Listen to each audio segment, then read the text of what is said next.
you're watching The Circle. For many people buying fresh produce, it's really important. And when it comes to eggs, that often means shoppers seeking out free-range ones. But are we really getting what we're paying for? To find out, we sent environmental reporter Aaron Wood to visit Freeranger's egg farm at Grantville in Victoria. Let's have a look. Talking about free-range eggs might bring to mind a quaint old farm with hens strutting around a tree-shaded barnyard. But you might want to think again. The realities of egg production are very different. And the free-range eggs you're conscientiously buying from the supermarket are not necessarily what they're up to be. In Australia and some other countries, a lot of the eggs labelled as free-range are laid by birds that have been de-beaked and they're being kept in small cages, which means the chickens only have the space the size of a doormat to run around on. Sadly, these are the same farms that are somehow continuing to get away with labelling their eggs as free-range. The free-range egg farm near Phillip Island in Victoria is the perfect example of what a free-range egg farm should look like. And there's living proof that when you buy your eggs, you don't have to compromise the environment, the welfare of the chickens, or the taste of the egg. Phil, what's the difference between a free-range chook and our normal run-of-the-mill chooks? Well, on a free-range farm, the chooks are able to wander around outside pretty much all day.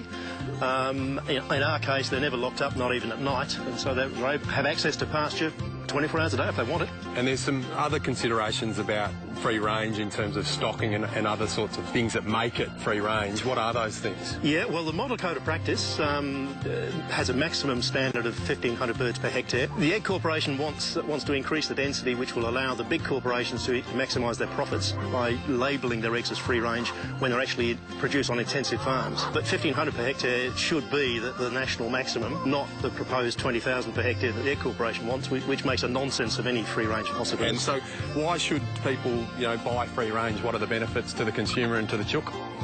Well, to the chook, they have a much better lifestyle. They're basically doing what they want to do out in the open. For the consumer, the eggs are better for them. There have been some studies demonstrating that the nutritional value of free-range eggs is greater than cage eggs. Now, I'm really interested. These guys are running around all over the place. How does the farm actually work? How do you collect the eggs? This is a typical shed that we run. This houses about 300 chooks. So they go in and out whenever they feel like it. The nest boxes are in there, feed and water. And this is where they do their stuff for us. We gather the eggs from the nest boxes several times a day, and they bring them into the grading room here, where they're graded. So, Phil, there's an obvious difference in the size of these eggs. Why are they different? That egg is a very small egg that's laid by a pullet. And a pullet is a young hen, and as they get older, the chooks lay bigger eggs, and they end up laying very big eggs like this. Can you tell us why free-range eggs seem to taste better? Why is that? Because of their diet, the things they eat worms, they eat spiders, grasshoppers and grass and other seeds. And if they're eating that sort of natural diet, that feeds into the yolk, which adds to the colour, but as well as the nutritional value. So, Phil, you walk into a supermarket, there's an entire aisle of all sorts of different eggs, barn-laid, cage-laid, free-range. How does the consumer make the choice? The only way you can be sure that you're actually buying free-range is to look for the logo of the Free Range Farmers Association. There are a couple of other ones too to look for, other logos. Humane Society, for example, is pretty good. The problem at the moment is with so many eggs out there mislabelled as free-range is that there is no assurance that the eggs that they're buying really are free-range unless they can see those logos. So when you grab that carton of fresh eggs off the shelf, how fresh are they really? It varies considerably. On our farm we have a best before date of 1 month from the date of lay.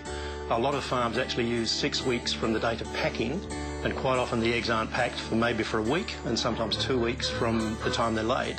So the eggs may already be a month old before they're actually packaged and then sent off to the supermarkets. So they could be up to 2 months old. They could be. When you buy them off the shelf. Yeah, they could be. There'll always be a need for intensive egg production, and we don't have a problem with that as long as they're properly labelled. So free range is better for the chook, better for us. You can't go wrong, can't you? You can't go wrong at all, no. Great story. How hard our chickens work for us. Our thanks to Aaron Wood for bringing us that story. Now here's Marianne.